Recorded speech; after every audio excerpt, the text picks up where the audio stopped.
You're watching Diecast Breakdown with Chuck Ellis, David Johns, and Mark McHotwheel. So sit back, strap in, and hang on.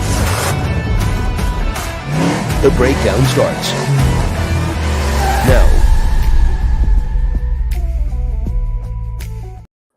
Well, hey there, folks. Chuck here, and welcome to a special live edition of Diecast Breakdown. We are so glad you're here. There are some maniacs already tearing it up in the chat, and if you want to join them, you can get down there in YouTube or on Instagram. I guess you could do it on Facebook Live, too. Occasionally, somebody will pop in there and say hi, but yeah, we don't get a lot of action over there, but we put the message out there anyway, because Facebook people need Diecast news as well. But you're here. You're getting news, however you're getting it. And, you know, if you've stumbled across us, we hope you give us a subscribe and follow along, because we got a lot of tiny cars in this world, and we're going to talk about all of them before the show is over. Every single one of them. Every single one of them. And I'm not going to be doing it alone. I'm going to be doing it with my co-host, colleague, friend, co-conspirator, and part-time roommate, Mr. David Johns. David, how the heck are you? No place I would rather be on Earth or in time. I agree. Even if I was Christopher Reeve in that Somewhere in Time movie. But we're here. The time is now. The place is the internet. And we are joined by two very special guest co-hosts, because Mark is not here and it takes two people to replace him. Amen. Derek, a.k.a. Honest Diecast, and Phia of Mad Visions. Gentlemen, welcome to the show. Thank you. Thanks for having us. Thanks for always having me. Love to be here. The door is always open because both of you pay for this show. They are patrons, which you can also be, like these fine people here. I have not added our newest patron.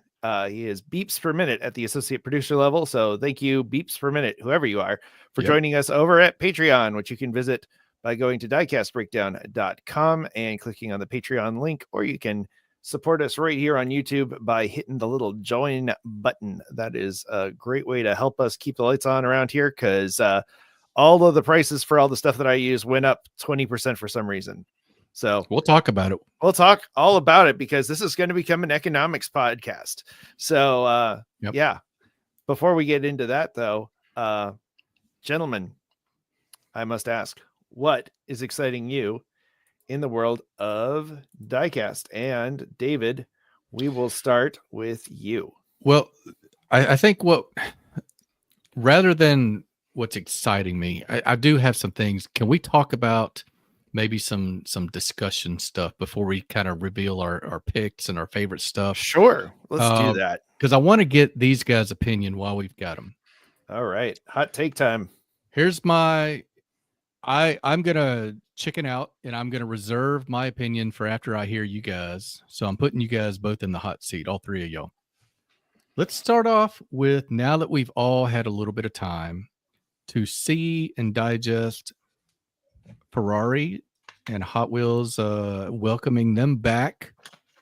I'm really curious, guys. Are we feeling like the Ferrari that are popping out online and being released, are they meeting the expectations that diecast collectors had? Phia, go. I say yes, they are. They've been doing a really good job with the castings themselves. Minus, like, you know, that 40 not having mirrors, but I think a lot of people can overlook that.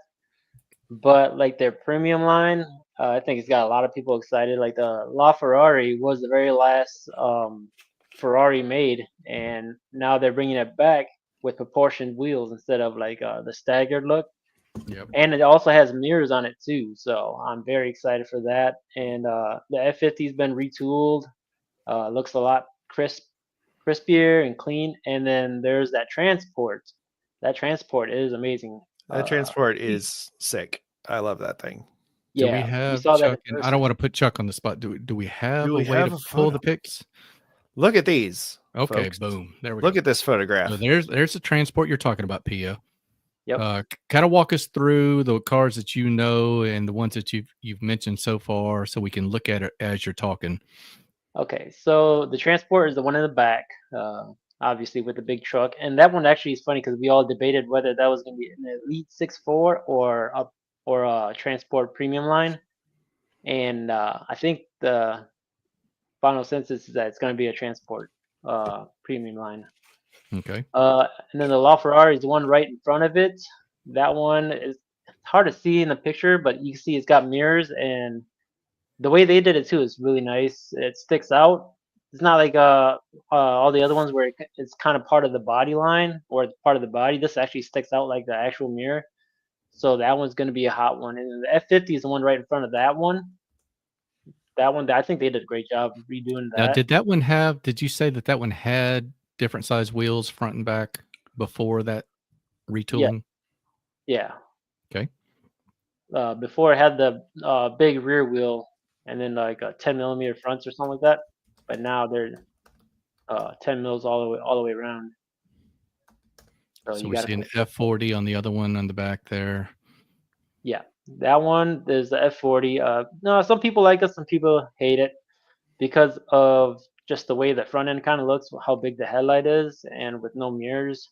But I think overall for a premium, dollar premium casting, I think they did pretty good on it. And then I forgot what this other one is called, the one in front of it, but they did a good job. That's a mainline, which actually I think they did way better job with that than the F40. But yeah, Right. all that was on display at the Legends Tour, so it was pretty cool to see them in person. Yeah, that I was at that Legends Tour as well and got to see Phia. That was really cool. I think the one in the foreground, again, I don't remember what it is either because I don't follow Ferrari that closely. Somebody in the chat is probably screaming what it is right now. It's not a 296, is it? Yeah, nobody in the chat has said yet, so I'm not sure. But what's cool about it, my point is that roof is part of the plastic. They just textured the plastic for the glass so that it looks like it's opaque, which is pretty cool. So it's not it's not a tampo, it's not a decal, it's not paint. It's just the same plastic. They just bumped it to the point that no light shines through, or almost no light shines through. It's a little bit translucent, but it's a very clever trick. Infamous Cargo coming through in the clutch like he usually does. SF90. Thank you, Infamous Cargo. Derek, what are your thoughts initially? As much as I would hate to admit it, because everybody knows how I feel about FOMO and hype and all that stuff, I think Hot Wheels is really killing it, to be honest. I can't really ask for more, especially if you're looking at this from a customizer perspective. As mentioned, all of these castings coming with 1010 setup versus 1012 as they used to in previous years. So from a collector aspect, the proportion is much better. The castings are much better quality, but also from a customizer aspect, these are going to be a heck of a lot easier to customize. So bravo, Hot Wheels. So does the F40 have the opening? It does rear not. Cover? Okay. No, it is a completely different casting from the old school one, which I personally liked a lot better, but that's probably my old man yells at cloud nostalgia working against me. I do think that the older casting had a better proportionality to it than this one. But the one that really annoys me is the Daytona in the foreground, because the original one that they had was a very clean casting. I liked that one a lot. I did a custom of that one for our friend JDC and his wife. They did a Ferrari custom build, and I gave her that. There's a video of it somewhere, but it's a really clean casting. And this one, I like that they were trying to make it lensed, because they were trying clearly to make David Johns buy main lines again. They were like, maybe if we make it look like we put lensed headlamps in there, he'll buy it. Nice and try. I just I don't know. Maybe it's the way it's painted. It just looks sloppy. It doesn't sit right with me. But that's okay. They didn't ask me. The 250, somebody brought up on the transport, that thing. Give me more of that, because both of those looked fantastic in person. Absolutely brilliant move. And if that's a team transport, that's going to be impossible to find because that thing is just, it's gorgeous. And they did a fantastic job on it. I'm sure it's based on a real car or a real transporter, and it's probably not true 164. But it looks close. It looks like it could be 164 scale. Yeah, maybe. And that's what made me think it might be elite because some of the team transport vehicles are definitely like closer to HO scale than they are to 164. But I get why they do that. So I got to say that transport is absolutely fantastic. Yeah. That reminds me of that Schuko Porsche transport that a lot of people like. I have one of those. Actually, my 2-year-old just broke it. Cool. Yeah. As they should. But I'm trying to be less precious with my things. And when he wants to look at things, I try to get them down. And the back doors on those things are held on with glue. The hinge is glued on. Like that's not ideal. Like it's interesting move. Yeah. Interesting move, especially considering the hinge is metal and the door is plastic. But anyway, that's neither here nor there. Anyway. So yeah, those are those things. Also, why don't we go ahead? I was just going to say, also at the Legends Tour, here's the winner. Here's a photo I took of the winner, which is some kind of Volkswagen. Not sure. Yikes! No, it's a Porsche 914 underneath all of that, which is pretty wild considering if you know what a regular 914 looks like. Cool story. It's owned by a guy in Ocala, which is about an hour north of Tampa, where this event was held. And he bought the car brand new in 74, wrecked it in 75, and has spent the last 50-ish years rebuilding this bad boy. And put a small block 327 V8 in the back of it.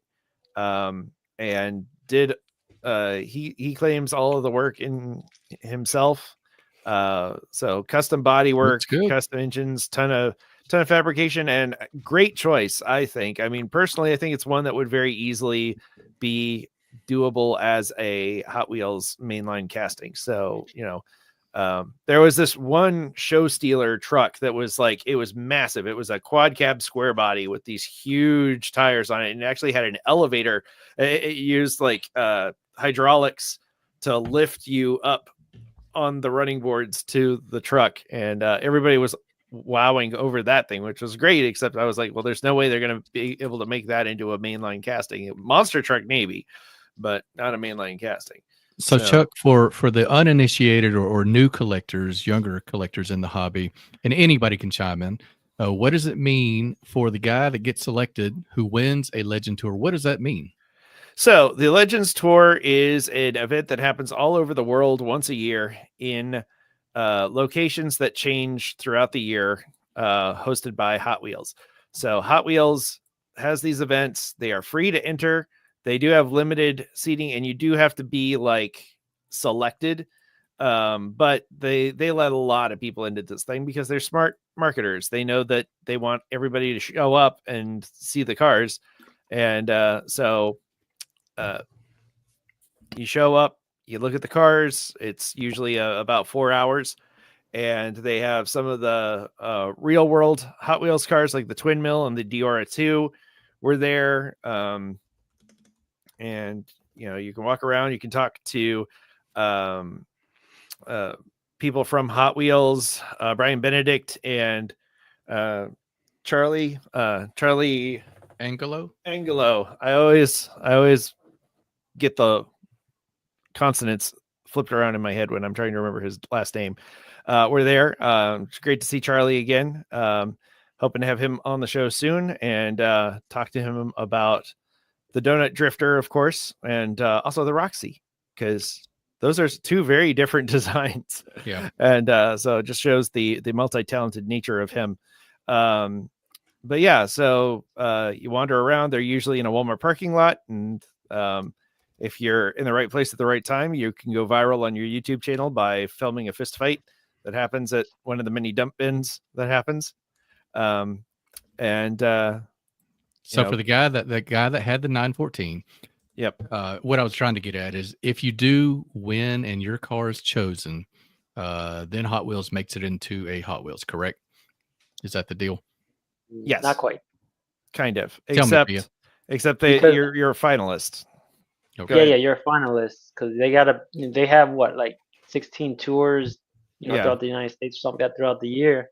And then at the end, they pick a winner through every tour, and then I think at the end that's when they select the Yeah. final. There's winner. like an There you event in go. El Segundo, and they do the big unveiling, and Cool. so Cool. then they've had some very popular castings come out of that. Most recently, the Texas Toot became a main line, and that is one of these little K trucks placed on top of monster truck wheels, and that actually worked because those trucks are so small they could do it in something that was pretty close to 164, and have it work. But So what if we change gears a little? Because I'm curious. All four of us here on camera from time to time order stuff online. And I know one guy that's going to show some 118 stuff, gets his stuff definitely online. I So thought we banned him.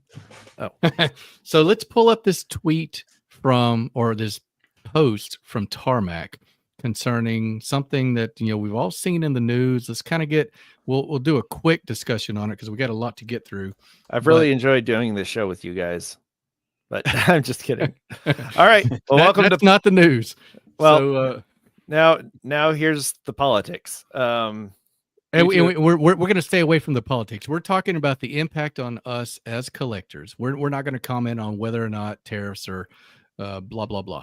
We just want to know: are y'all buying international stuff and affected by the tariffs? And is it blown out of proportion, or are we actually seeing an effect on our buying habits? And before we get into that, for the listening audience, we are seeing a post from Tarmac Works on their Instagram account that says, due to the recent tariff by the U.S. and the uncertainty surrounding the charges for goods from Hong Kong, we have decided to temporarily suspend the shipping of our web store orders to the U.S. We hope the situation will be changed soon so that we can get back to normal.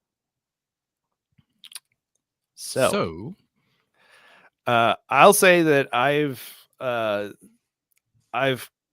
elevated some of my buying because I don't know if, especially some of the weirder, like obscure Southeast Asian brands, because I don't know when they're going to be available again for a reasonable price. And we'll actually get to that in a little bit when we come to my news and reviews part. But it certainly made me think about like shifting the priority of the vehicles that I want to buy,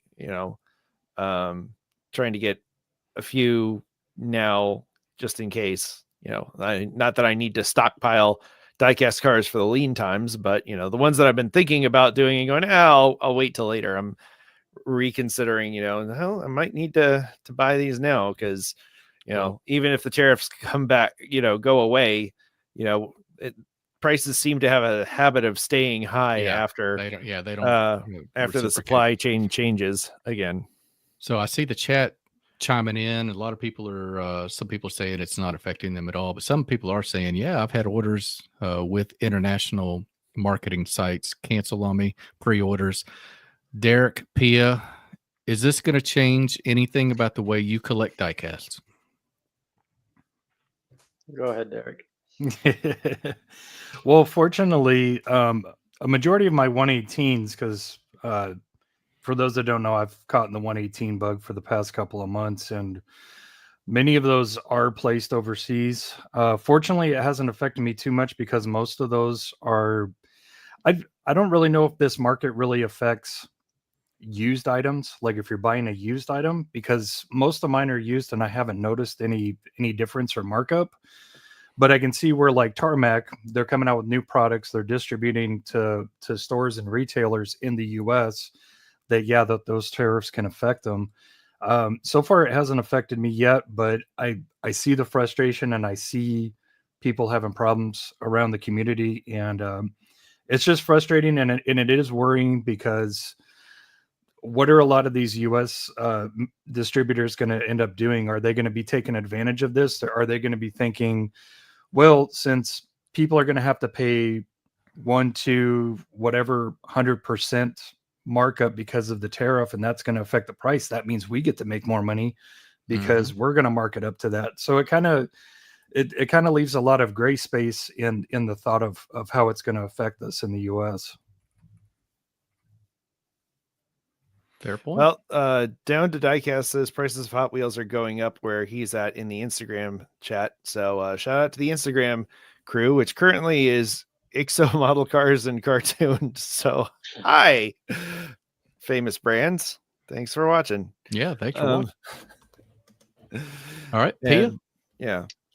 As far as collecting wise, it doesn't really affect me too much because I mean RLC, their prices went up $2, per order. Now I can't remember if that happened before or after the tariffs. I want to say it was before, but I mean that's the only increase in price as of right now. I haven't really ordered anything, like any premium brand, because I love my Hot Wheels. I think I'm one of the few in the group here that loves the Hot Wheels still.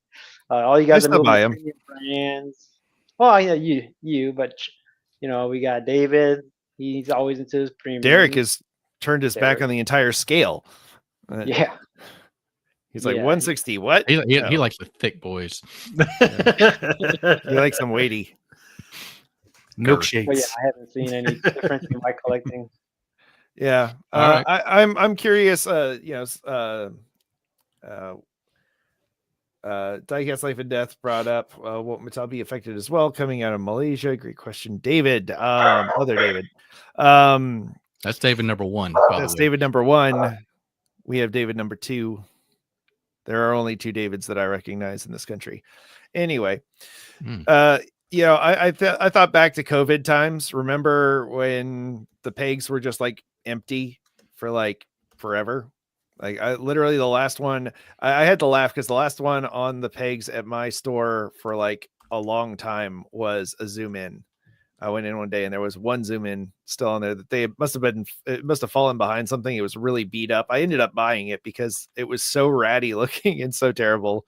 And I thought of Mr. Mark Hot Wheels, Sarah McLachlan short that gave him the nickname that he doesn't use anymore. And it made me laugh. But all right. Yeah. Well, I mean, I don't think know. that was a good, healthy discussion. Yeah, we'll see. I think it's going to be interesting. It's really going to affect like Malaysia is not, a lot of the folks that are doing these diecasts are making them in Hong Kong or China, and that's where the big tariffs are coming from. I think Malaysia is one of the ones that's in the 10% window. So, I would expect Hot Wheels cars to maybe go up to, maybe $160, $2 in the cheaper areas, but we'll see. It's gonna be interesting to see where they go up, where they're really marked up, like O'Reilly's and or like things the of that. little like we've got like an independent toy store in the mall that sells main lines for $5 each or $6 each. It's ridiculous. But I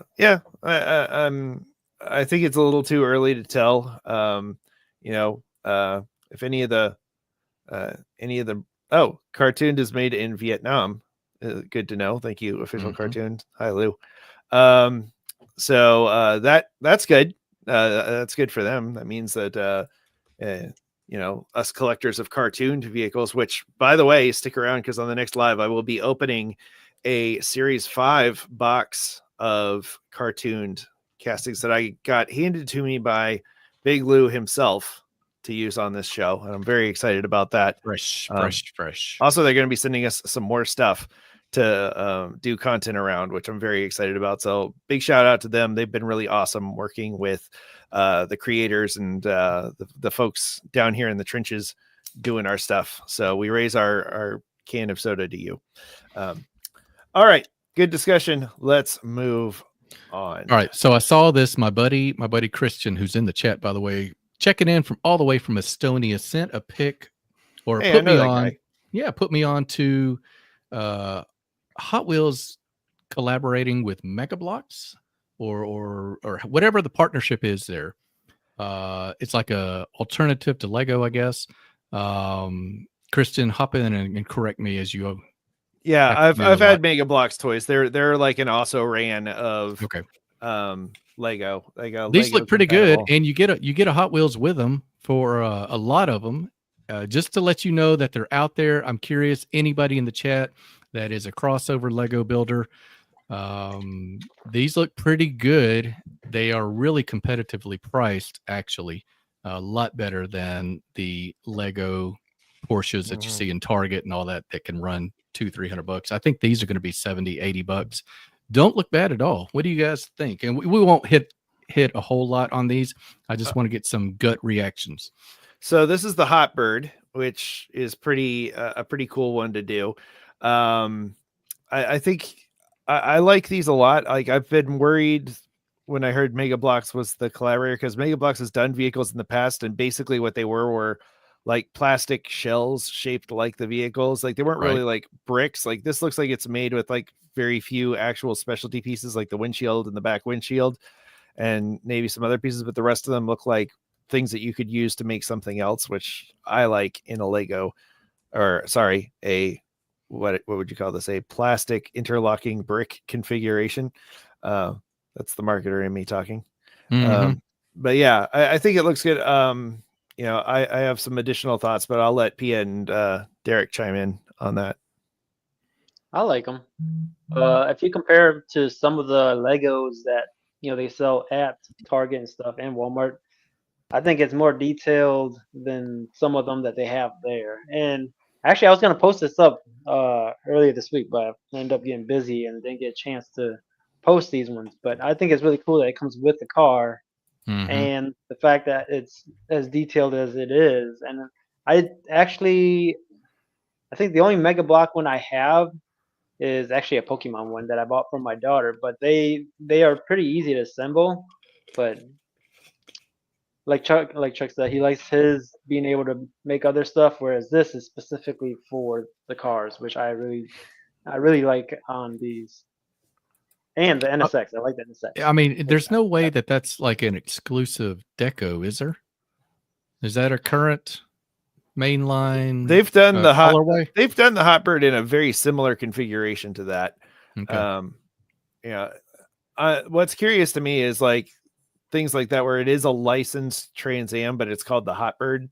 Like it's not a Trans Am. Right. So I'm curious like it's about not the Bandit. Yeah, exactly.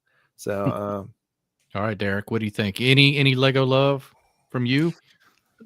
I gotta agree with Jody's comment. It looks a lot less 8-bitty than Lego. I actually like the way it looks. It's it's got smooth components to it. It's really proportionate. A lot of angles, a lot of really good angles and curvature on it. I think it looks really good. I'm actually pretty excited about these. Cool.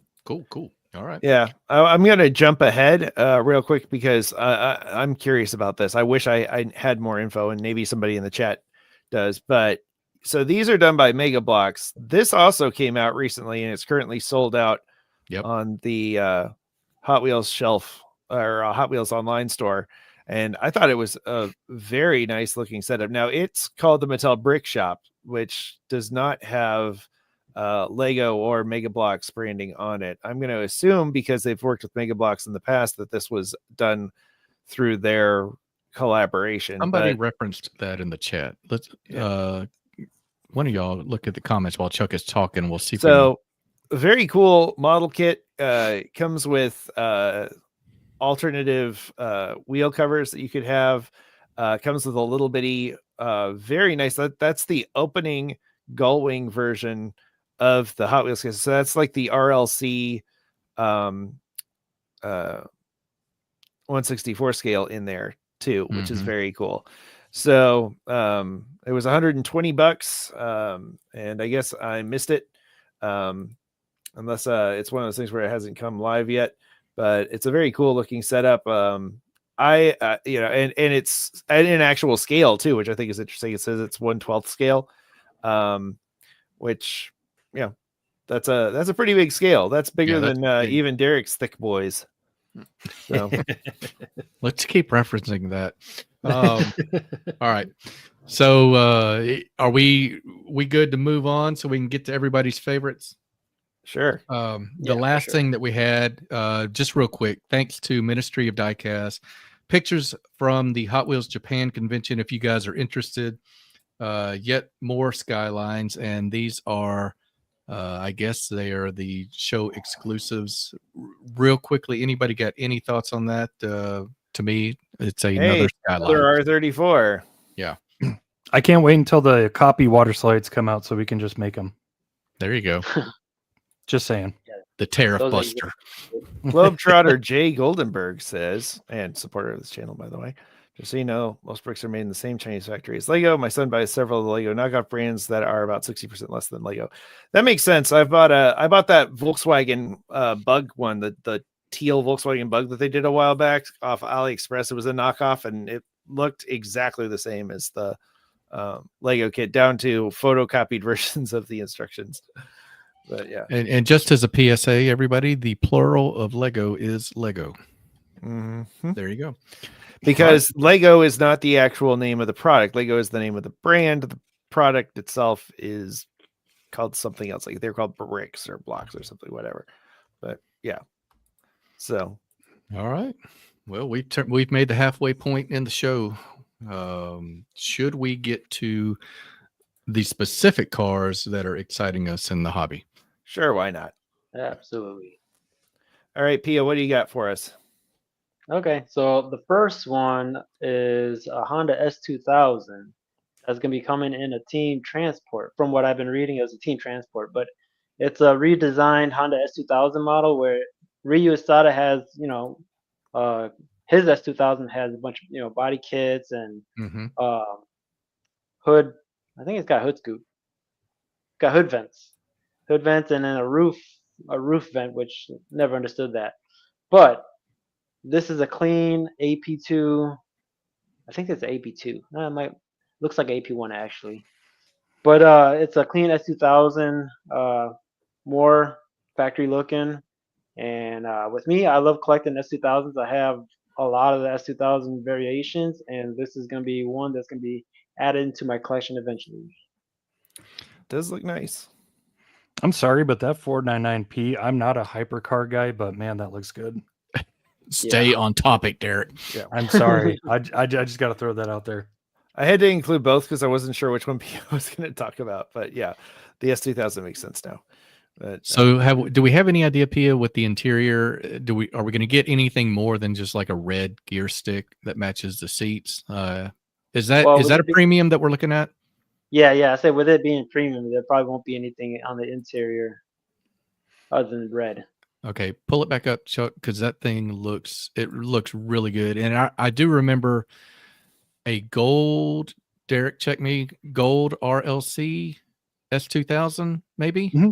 Yep, Yep. the Ryu Asada one. Yep, yeah. And that one, that was definitely a lot more modified. I love this clean version, guys. That looks really well done. And to me, I don't know why, but the added detail of like the black trim around the tail lamp, making it pop instead of just, red, orange, and white. That looks really, really good. I don't know what it is about this one. Maybe it's the black and white. It's simple. It's just really effective. I love this car. I agree, David. And one thing I find interesting is that Matchbox and Hot Wheels have both now done a convertible version of the S2000. Mm-hmm. Chuck, and what do you think? Got mirrors too. Is it going in the Chuck collection? Probably, if I come across it. Like I think the S2000 is a cool car. I know very little about it, other than that VTEC just kicked in, but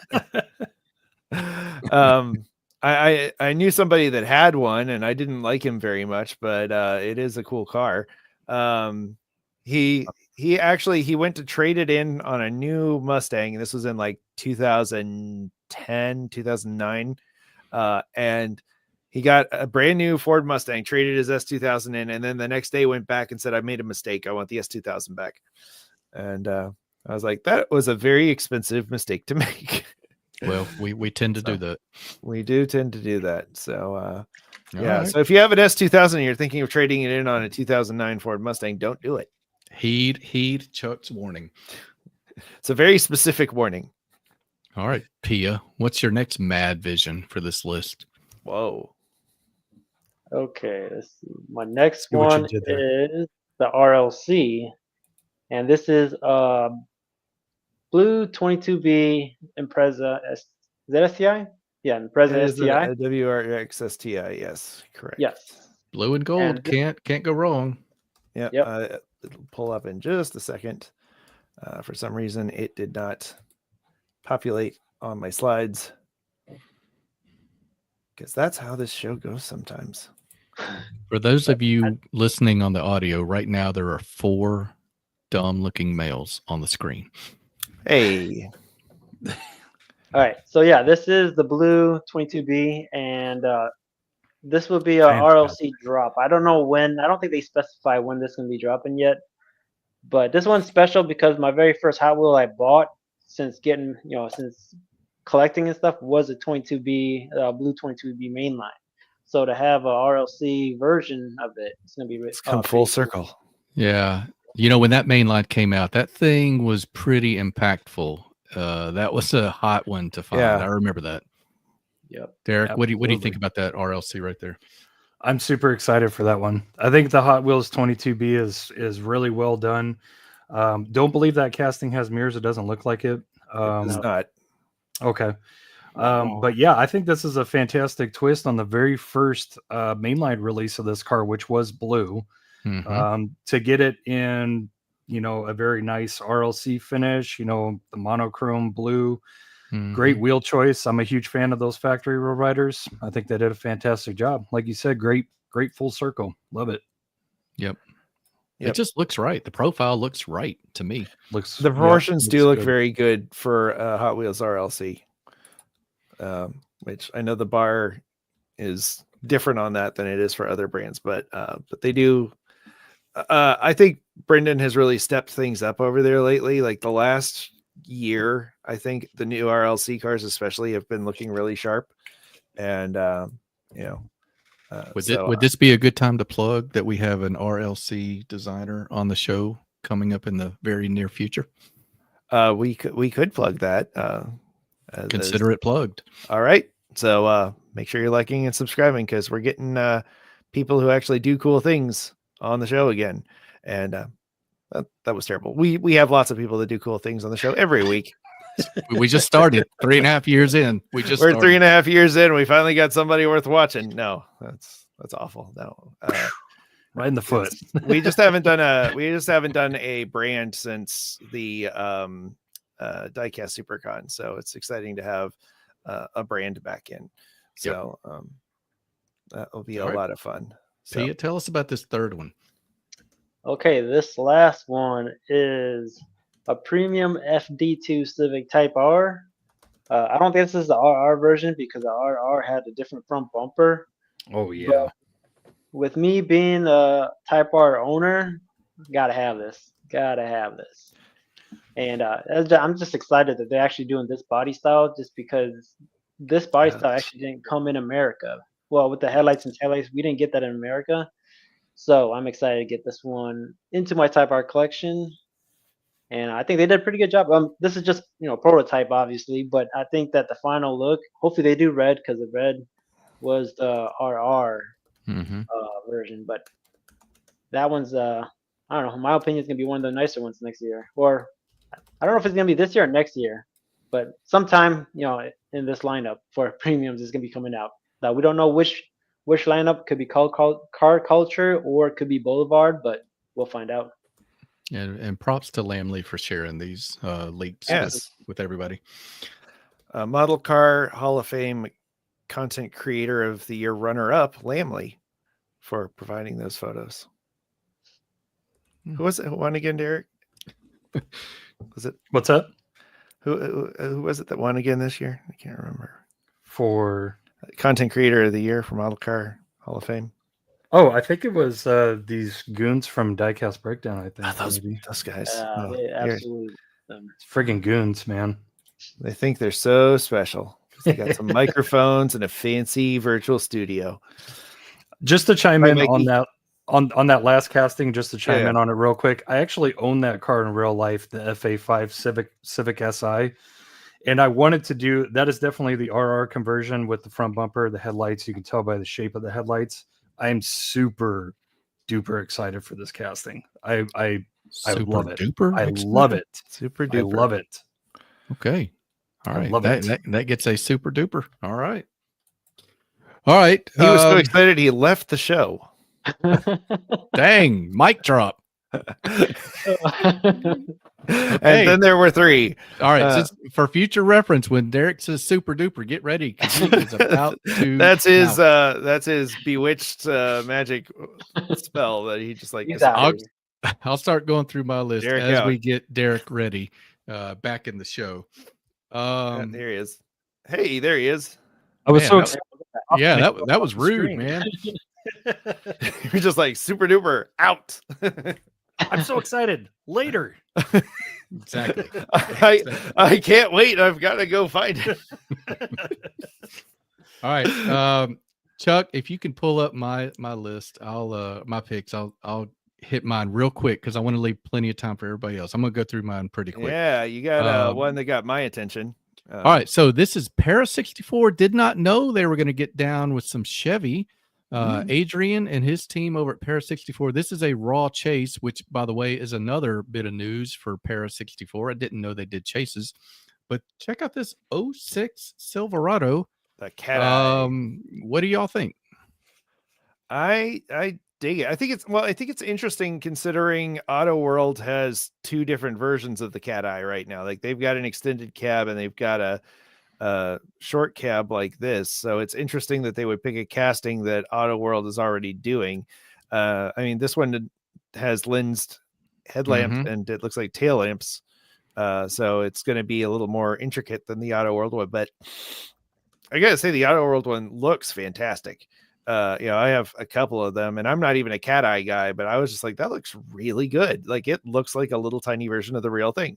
Good on them for doing it. So, I love the guys over at Auto World for not doing lensed stuff. They put out some really great looking castings. Hey, so just to clarify, this is Para 64. And this right is here Para that we're looking at. 64. So Para 64 stepping into the, I don't know off the top of my head if the Auto World one has mirrors or not. I don't think it does. Point. But I could be wrong. But those look like those are separate pieces for the mirrors, which would make sense because Para does separate pieces for like the Dodge van that they did. An interesting pull, pretty Americana for them, which surprises me. But hey, that's great. I like seeing people build stuff from all over. Yep. All right. We'll keep on trucking. Pun intended fully. What do we got about next? these things? So I saw these on Instagram. This is just another way. All I like to do is share information. This is a kind of a floating display with LEDs to highlight the car underneath it. This is a pretty cool little display. You can find them on Instagram. I think I've got the name.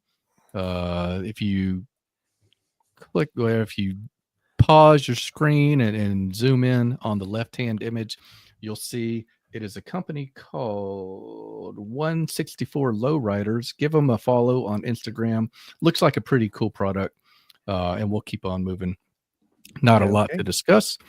I think what we've got next, maybe from Tarmac Works. Yes. All right. I want everyone to pick out one car.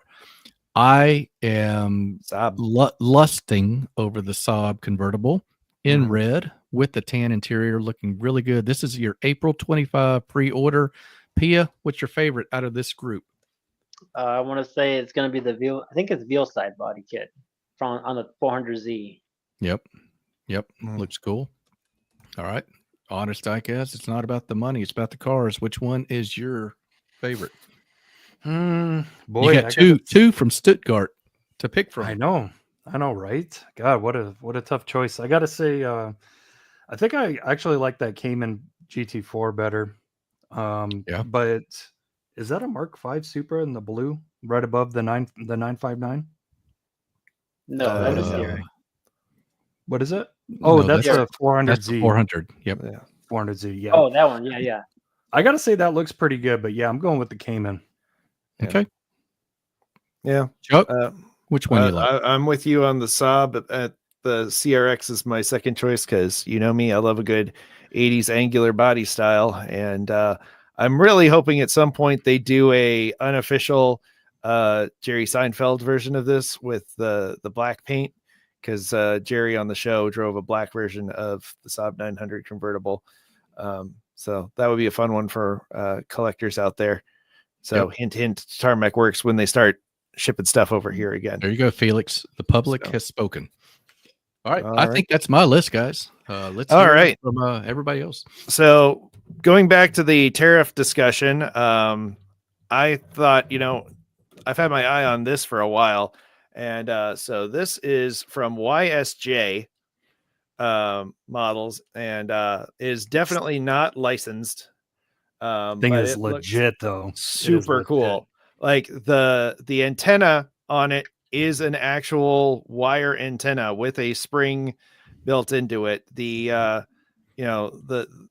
the lensed lights on the top, there's like little like red ones that are actual lensed pieces that didn't have to be lensed, and lens tail lamps, lens headlamps.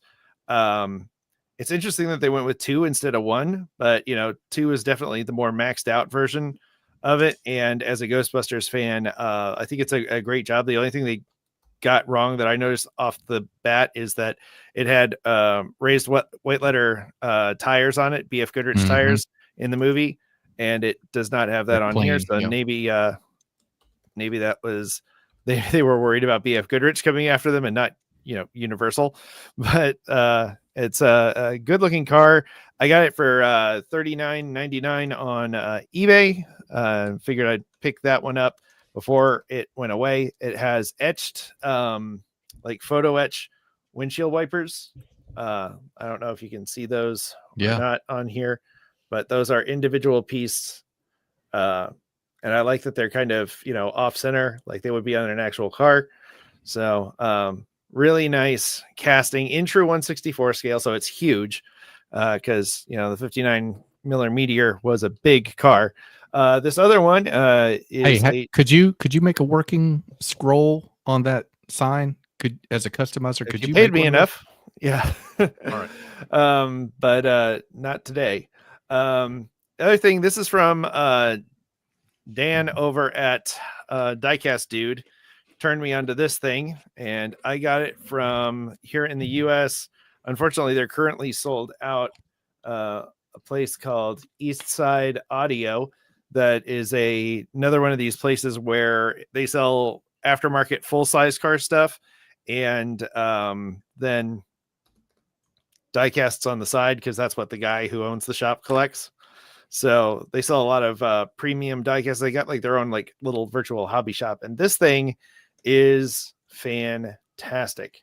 And it was about $60, and you can see a video of it over at Diecast Dude's YouTube channel. But this thing, like the asphalt has texture to it. It's like sandpaper.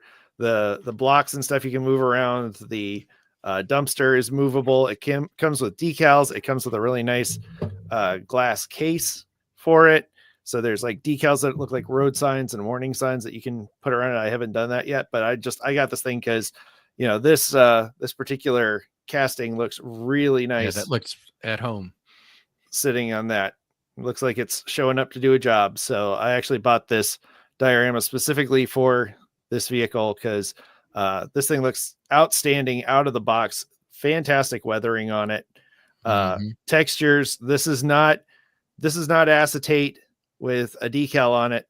This stuff is like real textured brick, real textured ventilation ducts and stuff. This thing looks incredible. For $60, I thought it was well worth the money. So get it before the tariffs destroy it, is my recommendation. And you can't get it from Eastside Audio because they're sold out, but they had very fast shipping, and they seem like decent people to buy from. So check them out. They also have some Magic City stuff. The other thing I had the brick thing. And speaking of our buddies over at Auto World in round 2, they just dropped this amazing hobby exclusive 1981 Chevy Silverado fleet side with an incredible custom paint job, roll bar with spotlights on it, bull bar on the front, custom wheels. This thing looks like it'll play Foghat if you take it out of the packaging. It looks incredible. I'm pretty sure I'm never ever going to find it on the pegs anywhere, so I'm probably going to have to order it from the Auto World store. Still waiting on my order from them, by the way. I think I had some pre-orders in there, so I think they're waiting until the pre-orders come in. But yeah, the Auto World store does have some good deals occasionally, so check them out. That looks good. They are killing the 80s and 90s. I mean, they are just absolutely delivering on that those decades. Yeah, they have found their niche, and they are doing amazing work on that. So now we're going to go over to Derek, and now we're going big. Yes, his big beefy boy. So this is my latest acquisition. I just wanted to share with you guys, give a little leak. So this is a 118 Auto Art Carrera RSR 2.1. This is a very famous car in the Porsche enthusiast world. Different number on mine though. Mine has 22, not number 5, but it has removable front trunk lid, removable rear or front trunk, rear trunk lid. I don't want to say bonnets anymore because this guy named Alexander always gets on me about it. Opening doors, full roller, functional steering, incredible detail on the bottom. I'm super excited to show this to you guys. It's freaking sick. Okay, let's look at the pictures before we get the big reveal, because this that does look, that is the strongest argument I've seen for 118th yet. I mean, that thing looks. I mean, can you beat a Martini livery? Really? Like maybe Apple for me. I would say Golf, but but Martini is the Apple one is incredible, but yeah. It depends on the Golf one too, but yeah. So that picture is the actual model. I got the number 22 car, and then I think Chuck, if you want to scroll to the next picture, that's the actual car. That's the IRL car. So, so incredible job. Scale. Yeah. Full size. Look, especially at that front grill, that little intake down at the front of the bumper, and look on this one, how that is actually mesh. Yeah, it's perfect. Like, so would that be that's photo the etched? thing that stands out to me. That's definitely photo etch. And you've got that wiper blade on the windshield is, outstanding. Looks just like the real thing. So, and if you look inboard on the rear wheel, you can see part of the suspension hanging down. Yeah, I noticed that. There's a little trailing arm or sway bar or something in there.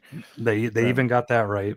Mm-hmm. Hey guys, I love the tires. The weathering on the tires looks incredible. Like that kind of faded. Guys, if you or someone you love is being tempted by 118th, we're here to tell you you're not alone. There is help. Don't talk. You can fight it. Yeah. But if you don't, these look good. If you don't call 118 scale charter, get help somewhere. Right. Yeah. If not from us, definitely not from Derek. And if you need, I was gonna say if you need a little bit of nudging, make sure to watch my 118 reviews. Now, Derek, real quick question: if anybody is wanting to buy something like that, what are they expecting to pay for something like that? So just like anything in the diecast world, if you do a little bit of shopping around, have a little bit of patience, you will find something that's reasonably priced. This car, I'm just going to tell you guys, if you're lucky enough to be able to find it online, because it is a little bit of an older model, I've seen examples of this particular car go for $600 to $800. I paid nowhere near that, so I'll just leave that there. I would consider it right around retail. And if you watch my 118 videos, a lot of the times I will say, you guys will be surprised if you go looking for this car, how much it costs. But if you just wait, if you be patient, you will find a deal, so just be patient. Do you mean to tell me we should not get on eBay and buy the first one we see? Is that That what would you were be- trying that- to tell us? That would be wise, and I think that's what I'm trying to say, David. Is just have a little bit of patience. I'm thinking back to when I first got back into the Wrong hobby and hobby. was buying mainline Matchbox cars that I would find on the pegs a week later for $10 off eBay. And Yeah, What was we've I all thinking? been there. So, Derek, do we have the pleasure of seeing that in hand today? Is that As much as I would love to show it to you guys, I actually just ordered that today. So Oh. I should probably have it in about 2 or 3 weeks. It's coming from overseas. all So right. where- So on the where- next episode of Diecast Breakdown Live, so? Where would we go to watch Honest Diecast when he does get it? You can find me on Honest Diecast on YouTube, or I also just recently started streaming on Twitch too. So oh, All right, well, cool. this broadcast is actually being streamed on Twitch as we speak. sweet. Yeah, I noticed that. Thank you. Yeah. Also, Rid, to answer your question, yes, M2 did do a similar colorway and the model kit version of their Silverado, which I have because I have a problem and I've got way too many square bodies for somebody who is a Dodge guy. But they're a good looking car, good looking truck. So and that was a cool looking colorway. So yes, you are correct. So all right. So Bullet Tony Customs pointed out the rear tires on that Porsche, and he is correct. That thing is gorgeous. Super JDM saying it's addictive. Be careful. And not wrong. See, here's my problem with 118 scale. Like 118 scale is common enough. Like when I was doing 118 scale, people would just start giving me the ones that they had that they didn't want anymore. And I ended up with like a ton of them. So, they are something that just kind of shows up. Like they will just wash into your collection and you'll end up with a bunch of junk that you don't want. And reselling a 118 scale locally anyway is almost impossible. Because nobody really gets it, like especially if you got a really nice one. But that is a great example of why 118, because that thing just, there's no way you could get anything close to that in 164 or even 124. Phia, So- any bigger scales for you in your collection? Just curious. Me? Yep. I do have a 118 scale that I got from a friend. It's I think it's a 57 Chevy. Mhm. But other than that, I do have 124 scales, but majority of my collection is 164 for space purposes. Yep. Pia did tell me behind the scenes that he does plan on buying the 118 FL5 Civic Type R someday. Yes, In the blue. motor helix. Yes, the motor helix. Beautiful. Very nice. All right, gents. Well, I think we're at time. So as we're wrapping things up, any final thoughts on the day? Any big revelations? I that think you I learned? will. Yeah, I will probably continue to buy diecast cars. That is a safe assumption. Jody's pointing out I've relaxed on collecting, grab the hot new stuff if I find it in real life, but everything I want out there. It's a matter of waiting for it to come. That's a good way of looking at it, Jody, because I've kind of backed off on like stuff like the Ghostbuster one. Like that's never gonna show up on the peg somewhere, or even probably at a diecast show. And if it did show up at a diecast show, it'd probably be $100. So those kind of things, yeah. Like there's a Back to the Future set of 3 cars that's on Alley that I've been really itching to buy, and they look really, really good. But anymore, it's most stuff I'm not buying unless it's on the pegs. So All right. Well, this All was a cracking good show, as I say over the pond. Phia, Derek, thank you for stopping by, and until the next time, that'll be yeah, Yeah, awesome. another And good one as well. and Pia, are you back posting on Mad Visions right now? Or are you still on kind of a sabbatical? No, I'm just posting on Diecast Media Network, actually. I appreciate that. Yes. Exclusively. So for those who don't know, both of these gentlemen are people with keys to the Diecast Media Network studio office, which is basically YouTube Studio. And so if you see something posted and it's not moving, it's probably Pia. If you see something posting and it is moving and it looks expensive, it's David. And if you see something that looks like it was thrown together at the very last second, minutes before it was supposed to go on the air, it was me. And Derek posts stuff occasionally when he feels like it, but he's got a real channel to run. So we appreciate him stopping by when he can. If you want to get in on the action and be a volunteer for the Diecast Media Network, we are looking for some help. If you know somebody who's talented and can edit and wants to work for free, then they will still be coming out ahead of all of us, because everybody that you're staring at right now pays money to do this show. So, if you want to be a part of this money losing endeavor, then please feel free to drop by and appreciate our brand of whimsy, where we give away free content on the internet. So again, shout out to the people who do help us make this show go. And that would be the patrons. You can find out how to join their ranks again over at diecastbreakdown.com, where we have merch. We have links to drivendreams.org, the really cool project that Mark is doing. We're raising 25,000 cars for kids in need all over the world. And it's a really cool project by Mark and his wife, Kimber, and we're supporting them as much as we can every step of the way on that. It's a really cool plan. And, I think 25,000 is a perfectly achievable goal for them this year. So thank you everyone who joined us live. And hey, if you're watching the replay, leave a little comment letting us know you made it to the end. And as always, we want to thank you for coming along with us for the ride. So until next time, stay fresh, cheese bags.